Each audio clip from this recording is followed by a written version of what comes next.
Bien, decíamos pesada herencia por un lado en lo económico y trampa en lo político. ¿Es así, no? Buenas noches. Buenas noches, Ale. Efectivamente es una trampa que tiene mucho que ver con la estrategia electoral que está desplegando Cambiemos en lo que va de su mandato, esta estrategia de apostar a la grieta, apostar a una Cristina candidata para lograr votos con el antikirchnerismo, y una estrategia que se empieza a sentir, sobre todo este año que nos estamos acercando a las elecciones, en el Congreso de la Nación. Te voy a mostrar solamente dos termómetros, uno en la Cámara de Diputados y otro en el Senado, para que entiendas a qué me refiero con esta estrategia y la pesada herencia política en este caso. Arranquemos por el proyecto de ley contra los barras bravas para tipificar los delitos de violencia en el fútbol. Un proyecto de ley que el gobierno mandó el 28 de noviembre a la Cámara de Diputados y que todavía no salió ni siquiera de comisiones. Llegó al recinto, volvió a comisiones, lo habían incluido en extraordinarias, no lograron aprobarla en particular, la devolvieron a comisiones. Hubo 2 reuniones de comisiones fracasadas y todavía no está claro si va a haber consenso para avanzar con este proyecto que para el gobierno había sido de importancia vital, sobre todo después del fallido superclásico por la Copa Libertadores. ¿Por qué decís, no, que es un termómetro del poder? Porque si hubiera estado poderoso el gobierno salía como por un tubo. Y porque además,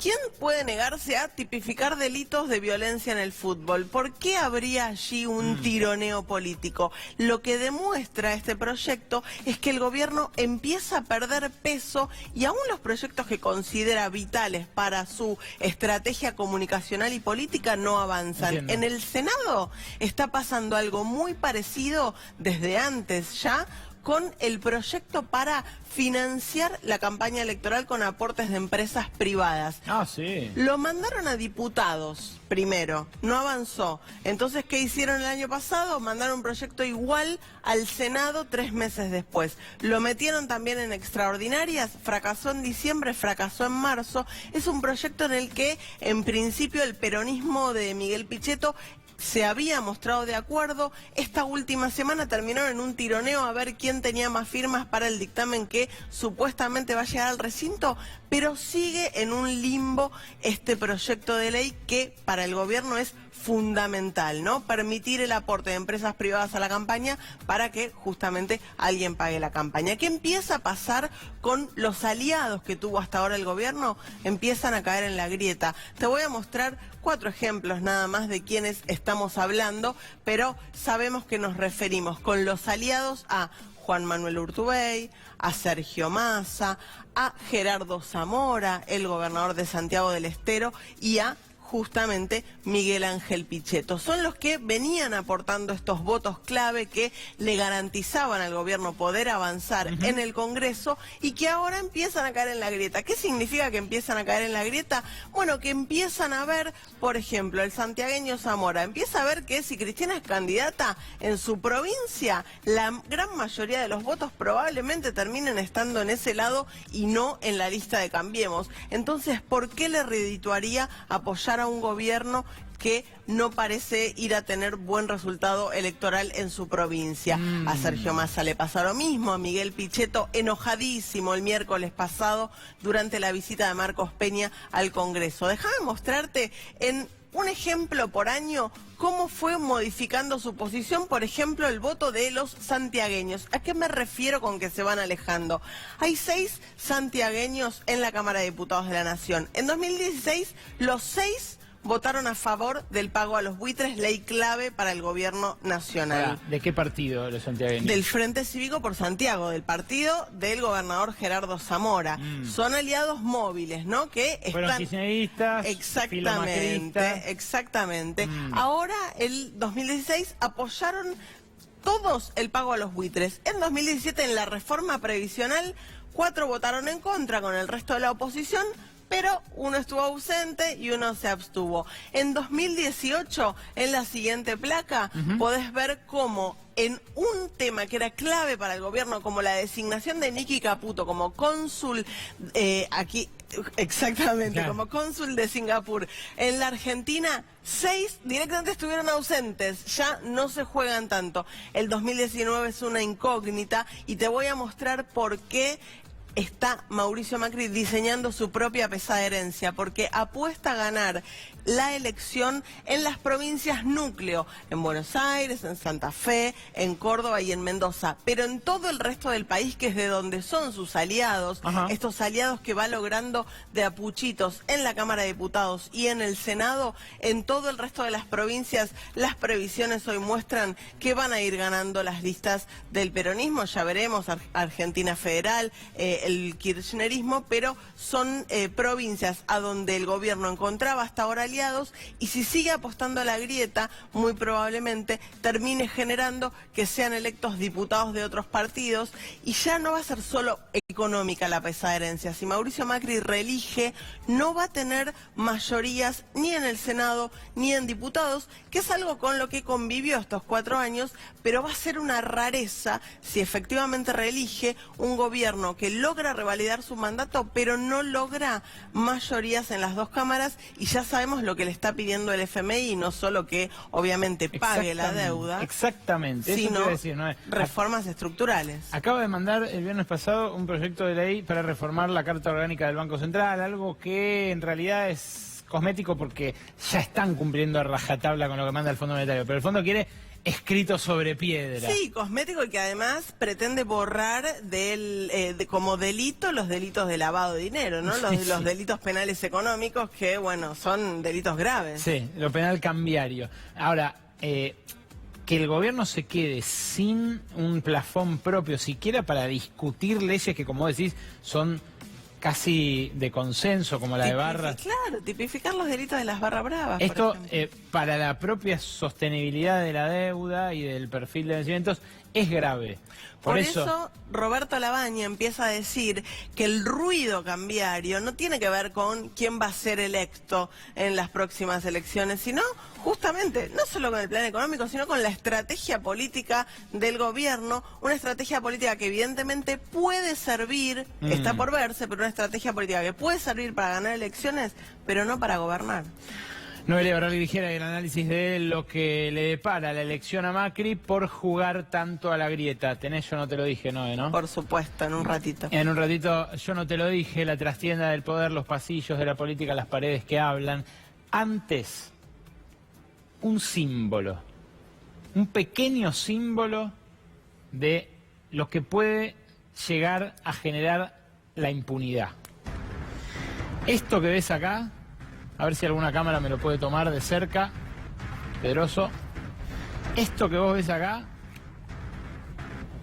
son 74 páginas de multas.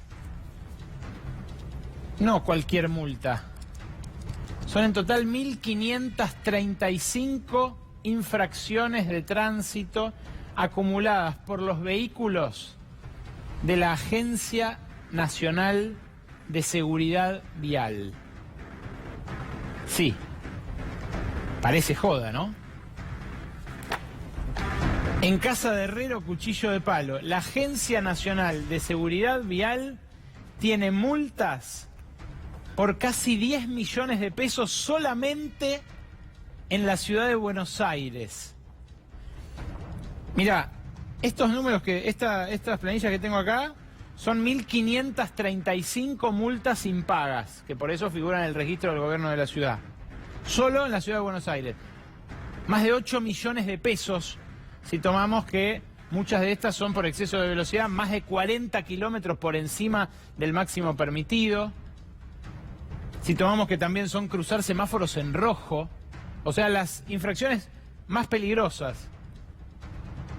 En un país que es récord por la cantidad de muertes por año que tiene, la mayor causa de muertes evitables por año en la Argentina es accidentes de tránsito.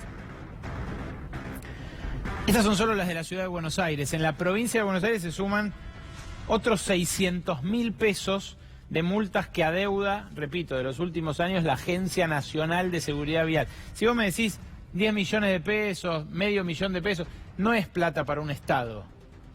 Es el símbolo de lo que estamos hablando, el símbolo de la impunidad, un pilón de multas sin pagar de la agencia que debería a nosotros hacernos manejar mejor en un país que maneja muy mal, y que se la pasa chocando.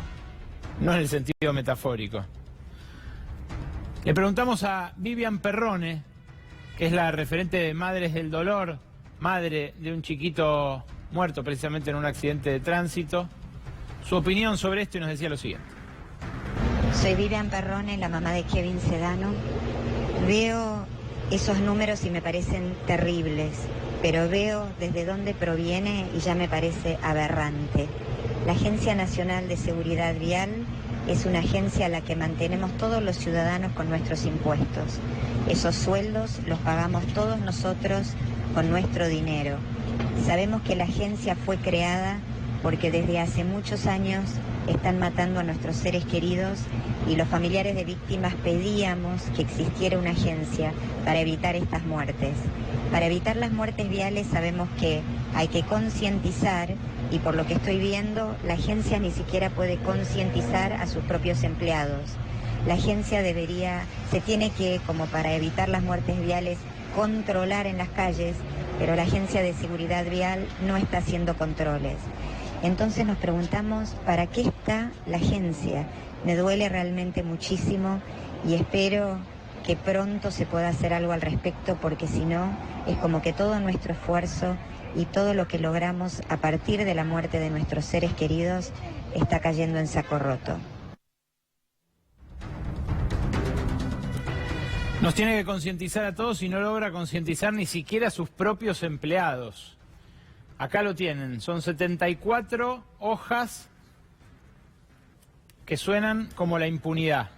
74 hojas que exhiben cómo gente que debería predicar con el ejemplo anda a más de 120 kilómetros por hora por avenidas. Le llegan las multas, no las pagan.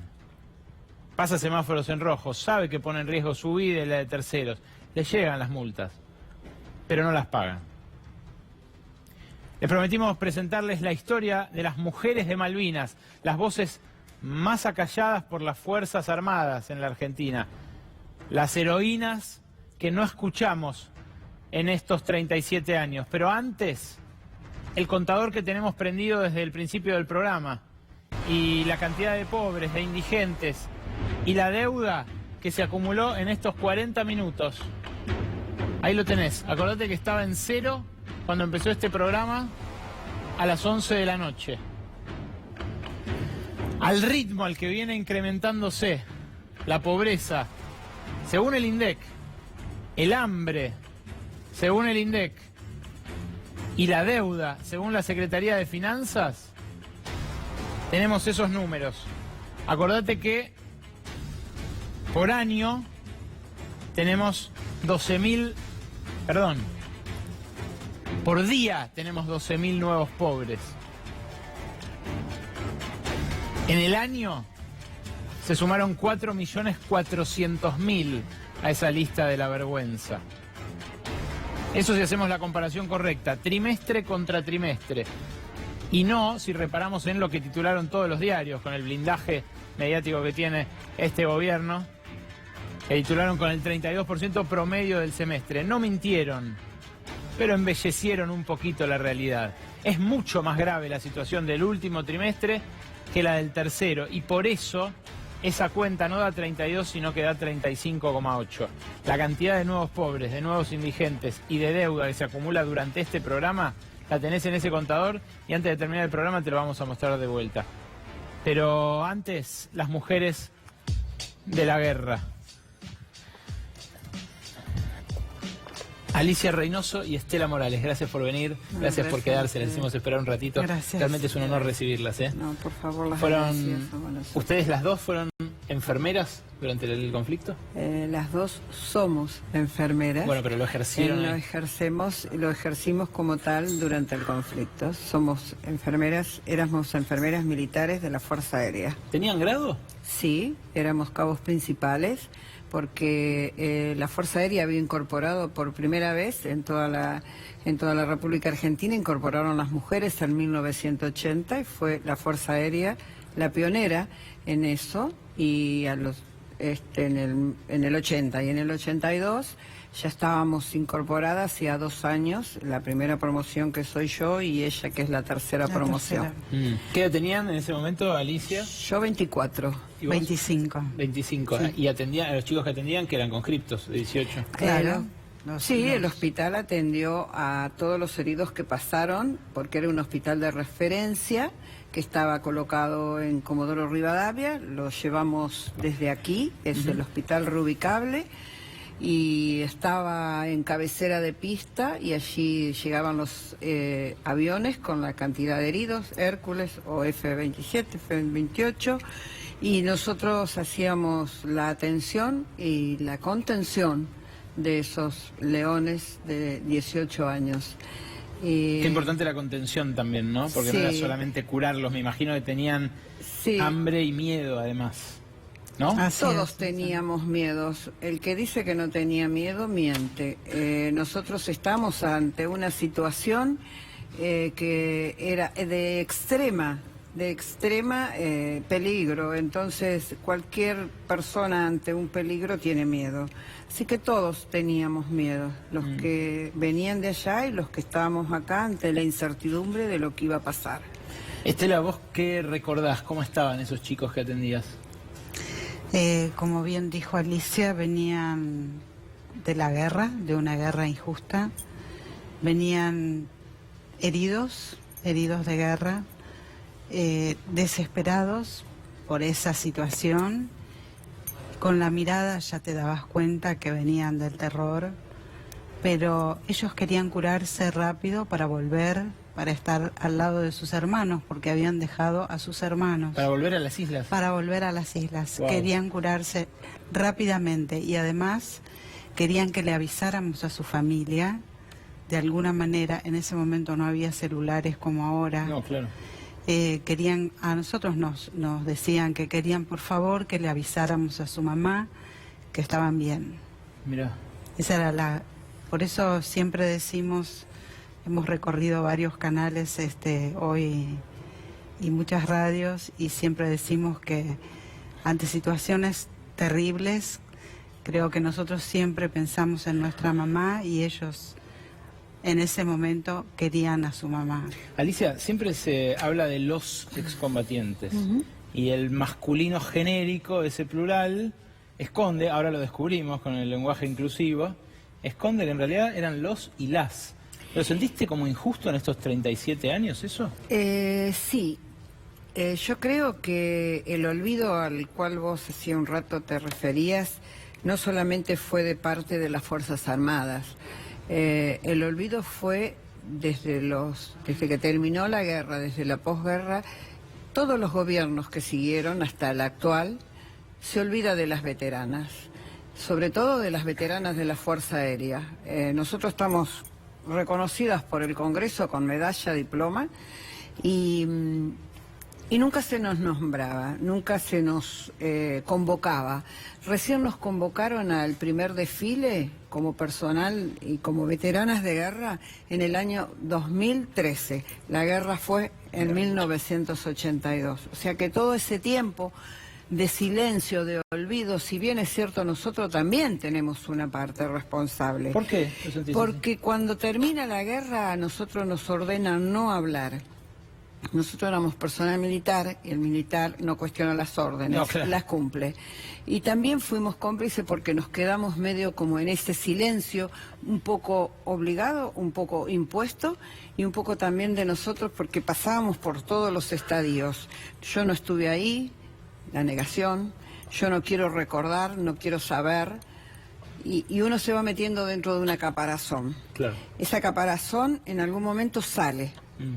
A mí me costó mucho tiempo de una terapia y la pude empezar a hablar. Y ahí fue cuando levanté la bandera por la visibilidad de la mujer en el 2010, porque estábamos hablando mucho de género, mucho de violencia de género, mucho de inclusión, y resulta que a nosotras, las veteranas, ni nos recordaban, ni nos incluían, y ejercían una violencia, porque el olvido es violencia. Sí, claro que lo es. Nosotros Claro que lo es. éramos NN entre los pares. En términos económicos, ¿ustedes tuvieron reconocimiento, así No, como tienen los no. excombatientes? No, En nosotros no absoluto. tenemos ningún reconocimiento, pero siempre decimos que las enfermeras de la Fuerza Aérea, lo que nosotros más pedimos es, y lo que más sentimos que acá hay una deuda de honor hacia la presencia de la mujer en esos tiempos, sobre todo en la Fuerza Aérea. Durante la guerra fuimos muy cuidadas por nuestros compañeros, fuimos protegidas. Luego de terminada la guerra, sí hubo un olvido imperdonable, egoísta, que en algunos, en muy pocos, pero en algunos todavía se mantiene. Y en el 2013 recién empezamos a tener presencia como veteranas cuando nos llaman, nos convocan. Por primera vez a desfilar en un 1 de mayo, que es la fecha de nuestro bautismo de fuego. Por primera vez en Palomar nos llaman. Y ahí la gente se asombraba. Y por supuesto, porque esa invisibilidad de tantos años nos da ahora esto que estamos viviendo, que es la visibilidad concreta, porque ustedes se están enterando de que hubo mujeres y que, ¿por qué? ¿Por qué las invisibilizaron? Quisiera anotarme el poroto y decir que es mérito mío, mérito de Noé, mérito del equipo de Brotes Verdes, pero la verdad que no lo es. Es consecuencia de una movilización social De una lucha. que supera todo lo que se puede hacer desde los medios de comunicación. Te lo agradezco mucho, Alicia, por toda la reflexión. Estela, una palabra final sobre lo que pueden hacer las mujeres, incluso en una guerra. Pensá que nos están mirando miles de chicas quizás a esta hora. Y chicos también, ¿qué puede transmitir a alguien que haya vivido ese horror? El horror de una guerra que al final es una derrota, no solo para un país, sino para ambos.